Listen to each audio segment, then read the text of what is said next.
డబ్బు, అనారోగ్యం, ఉద్యోగం, వ్యాపారం, అప్పులతో బాధపడుతున్నారా? మీకోసమే లాంచ్ యువర్ ఫ్యూచర్ ప్రోగ్రామ్. నమస్తే అమ్మా. ఈ యొక్క వృద్ధ మహిళపై ముగ్గురు అతి కిరాతకంగా అత్యాచారం చేసి ఆవిడను చంపేశారు అనేది ఇది చాలా హేయమైన చర్య. ఇది చాలా దారుణం, హృదయ విదారకం. చెప్పాలంటే మాటలు కూడా రావట్లేదు. మనుషుల్లో నేర ప్రవృత్తి ఎలా పెరిగిపోతుంది అని అంటే ఇలాంటి సంఘటనలు ఈ పెరుగుతున్న నేర ప్రవృత్తికి ఒక సాక్ష్యాలండి. ఎలా చూడొచ్చు మనం దీన్ని? మనుషుల్లో కంపాషన్ అనేది తగ్గిపోతుంది. సరే, ఇది చేసిన వాళ్ళకి కఠినమైన శిక్షలు, పనిష్మెంట్లు ఉంటాయి, ఉండాలి అనేది నిర్వివాదాంశం. అది పక్కన పెట్టేస్తే ఇది సమాజం ఎటు వెళుతుంది మన సమాజం? ఒకప్పుడు స్వార్థం గురించి మాట్లాడారండి.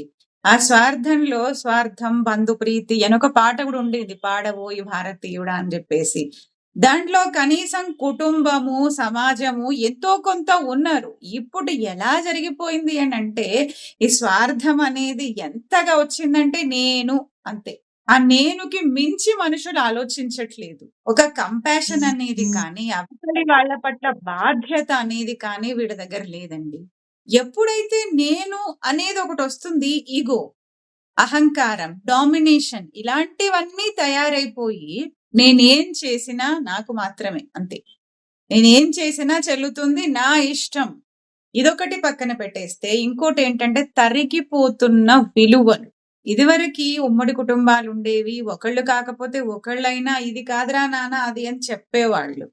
గత 4-5 దశాబ్దాలుగా మనం తెచ్చుకున్న ప్రగతి అనండి, దీన్ని ఇంకేమనాలో నాకు తెలీదు, కానీ విలువలు తరిగిపోతున్న మాట వాస్తవం. మానవత్వం తరిగిపోతున్న మాట వాస్తవం. మనుషులకు బాధ్యత, రెస్పాన్సిబిలిటీ అనేది చాలా చాలా తగ్గిపోయిందండి. ఎంతసేపు నేను నేను నేను అంతే. నా స్వార్థం, నా ఆనందం, నా కంఫర్ట్, నా ఇష్టం. ఇంతకు మించి మనుషులు చాలా వరకు ఆలోచించట్లేదు అనంటే అది అతిశయోక్తి కాదేమో. ఈ స్వార్థ ప్రవృత్తి, నేర ప్రవృత్తి ఎంతలా పెరిగిపోతుంది అసలు? దీనికి కారణం ఏమిటి అనంటే మనము, మన సమాజమేనండి. సరే, మరి దీన్ని ఏం చేయాలి, ఎలా చేయాలి? ఇంతటి దారుణమైన స్థితికి మనుషులు ఎందుకు దిగజారిపోతున్నారు అనంటే ఇప్పుడు చెప్పేవాళ్ళు లేరు. ఏమిటి ఏంటి అనంటే మనుషుల్లో ఒక సర్దుబాటు ధోరణి అనేది పూర్తిగా తగ్గిపోయింది. నేనెందుకు అడ్జస్ట్ అవ్వాలి, నేనెందుకు ఇది చేయాలి, అవతలి వాళ్ళ గురించిన ఆలోచన అనేది పూర్తిగా తగ్గిపోతే దాంతో పాటు స్వార్థంతో డామినేషన్ పెరిగిన నేర ప్రవృత్తి ఇలా పెరిగిపోయి ఇలా తయారవుతున్నారండి మనుషులు. ఒకటి. ఇంకోటి ఏంటంటే పూర్వకాలంలో ఇంట్లో 10 మంది 15 మంది ఉన్నప్పుడు ఉన్న రిసోర్సెస్ అనేవి లిమిటెడ్. వాటిని ఎలా మనం అడ్జస్ట్ చేసుకొని వాడుకోవాలి అనేది ప్రత్యేకంగా ఇలాగా చెయ్యండి రా నాన్న, అలా చెయ్యండి అని చెప్పకపోయినా కూడా ప్రవర్తనలో తెలిసిపోయేదండి. మనం సర్దుకోవాలి, మనం అవతలి వాళ్ళ గురించి ఆలోచించాలి, కంపాషనేట్ గా ఉండాలి, జాలి, దయ అనే చిన్న చిన్న వర్చ్యూలు మనకు ఉండాలి అనేది మన బ్లడ్ లో వచ్చేసేదండి. చిన్నతనం నుంచి అవన్నీ కనిపించేవి కదా. కనిపిస్తుంటే మనం వాటిని అలవాటు చేసుకోవడం పెద్ద కష్టం కాదు. ఇంకా ఈ కాలానికి వచ్చేసరికి అవి చూడటానికి కరువైపోయాయి. ఇంకా పరిస్థితులు, సర్దుబాటు ఇలాంటివి చాలా వరకు లేవనే చెప్పాలి. చిన్న కుటుంబాలు వచ్చేసరికి అదొక స్వార్థపూరితమైన వాతావరణమా అనంటే అవుననే చెప్పాలి. స్వార్థపూరితమైన వాతావరణమే. ఈ క్రెడిట్ అంతా కూడా మనం కొంతవరకు మన సమాజానికి, మన అత్తమామలకి, మన యొక్క కంట్రోల్ బేస్డ్ పెంపకానికి ఇవ్వాల్సి వస్తుందండి. మరి కంట్రోల్ బేస్డ్ పెంపకం అంటున్నారు, డిసిప్లిన్ అవసరం లేదా అంటే డిసిప్లిన్ అవసరం అండి. డిసిప్లిన్ తో పాటు విలువలు కూడా అవసరం. ఆ విలువలు చెప్పటం అనేది చాలా వరకు తగ్గిపోయింది. మనుషుల్లో మానవతా విలువలు అనేవి చాలా చాలా మృగ్యం అయిపోయాయి ఈ జనరేషన్ కి, ఈ కాలానికి.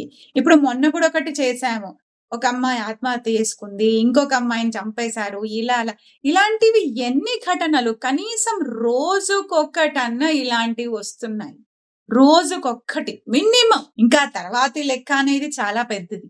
ఇవన్నీ కూడా తరిగిపోతున్న విలువలకి, ఇంటెగ్రిటీకి దర్పణాలు. సో ఎంతసేపు ప్రభుత్వము, శిక్షలు అవి మాత్రమేనా అంటే అవి అవసరమండి. ప్రభుత్వము, శిక్షలు వాటితో పాటు కూడా మనుషుల్లో ఇంటిగ్రిటీని పెంచడానికి, విలువల్ని పెంపొందించడానికి మన ఎడ్యుకేషన్ సిస్టమ్‌లో కొన్ని మార్పులైతే అవసరమని నేననుకుంటున్నాను. ఇప్పుడు మా దగ్గరికొస్తే మేమైతే నేర్పిస్తామండి. మీరు అవతలి వాళ్ళని కంపాషనేట్‌గా ఎలా చూడాలి అనేది మేము నేర్పిస్తామండి. మన విద్యా వ్యవస్థలో ఎన్నో ఉన్నాయి. ఇంగ్లీషు, తెలుగు, ఛందస్సు, సోషలు, హిస్టరీ వీటన్నిటితో పాటు మనుషుల్లో కొంచెం ఎలా ప్రవర్తించాలి, విలువలని పెంచే కొన్ని పాఠ్యాంశాలు చిన్ననాటి నుంచే చేర్చటం అనేది చాలా అవసరంగా తోస్తున్నది. పనిష్మెంట్లు అవి ఎలా ఉంటాయి? మనుషులు అనేవాళ్ళు ఎలా ఉంటారంటే మన ధోరణి సరిగ్గా ఒక ట్రాక్ పైన వెళ్ళాలంటే 2 విషయాలండి. ఒకటి ఇంటిగ్రిటీ అయినా ఉండాలి. 2 కాన్సిక్వెన్సెస్ అయినా ఉండాలి. నాకు నేను తప్పు చేయకూడదు అనే ఒక భావన ఒక మనిషిలో ఉండాలి. లేదా ఈ పలానా తప్పు చేస్తే ఎటువంటి కాన్సిక్వెన్సెస్, ఎటువంటి పరిణామాలు నేను అనుభవించాల్సి వస్తది అనే ఒక భయమైనా ఉండాలి. ఇంటిగ్రిటీ లేని చోట తప్పనిసరిగా భయం ఉండాలి. సో 2 వైపుల నుంచి ప్రయత్నం అనేది ఖచ్చితంగా జరగాలి. ప్రభుత్వాలు, శిక్షలు, శిక్షా స్మృతులు ఈ కాన్సిక్వెన్సెస్ ని, పరిణామాలని క్రియేట్ చేయడానికి పని చేస్తున్నాయి. కానీ ఎప్పుడవి? దొరికితేనే దొంగ. దొరక్కపోతే ఇప్పుడు ఏ విషయాలనండి, హత్యలనండి, అత్యాచారాలనండి, అక్రమ సంబంధాలనండి, దొంగతనాలనండి, ఏదైనా కూడా మనుషులు ఎలా చేస్తున్నారు దొరికినప్పుడు చూద్దాం. అంటే ఇంటిగ్రిటీ అనేది తగ్గిపోయింది, పూర్తిగా తగ్గిపోయింది. సో ఆ ఇంటిగ్రిటీని పెంచడానికి కూడా సమాజము, తల్లిదండ్రులు, కుటుంబాల నుంచే రావాలండి ఇంటిగ్రిటీ.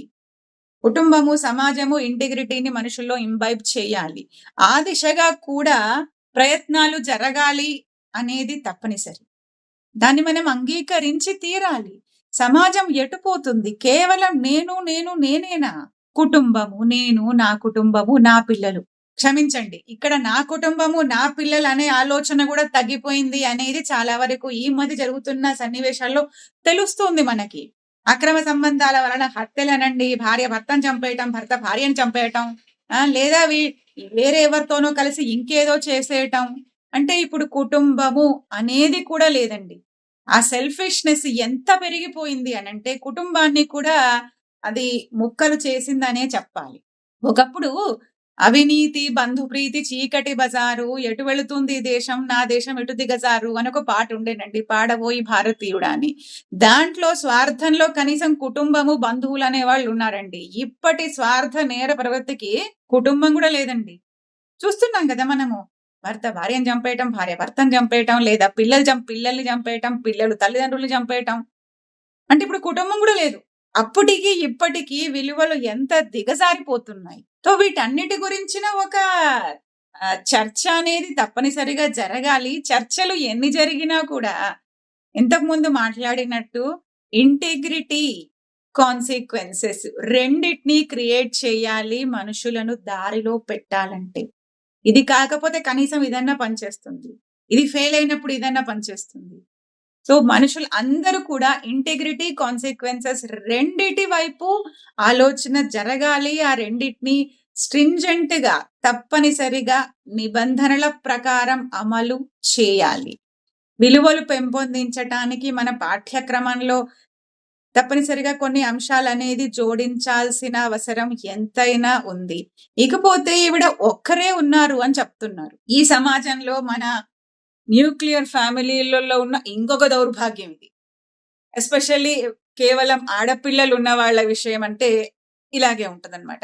ఆడపిల్లలు వాళ్ళకి పెళ్లి చేస్తారు, పంపిస్తారు, వాళ్ళు ఎక్కడో ఉంటారు. ఈ ఇంట్లో ఈ వృద్ధులు మాత్రమే మిగిలిపోతున్నారండి.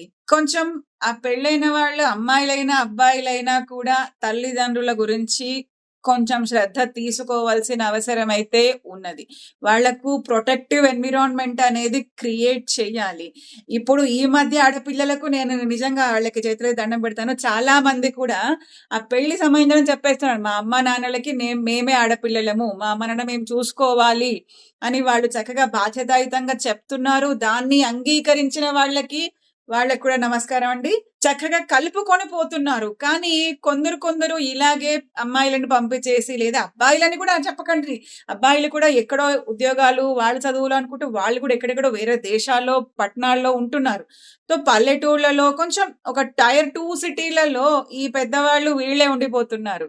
ఇంకా మహిళలు ఈ ఈ వయసులో కూడా ఇలాంటి వాటికి వాళ్ళు షికారవుతున్నారు అనంటే, ఇది శోచనీయం. కొంచెం చూసుకోవాలి.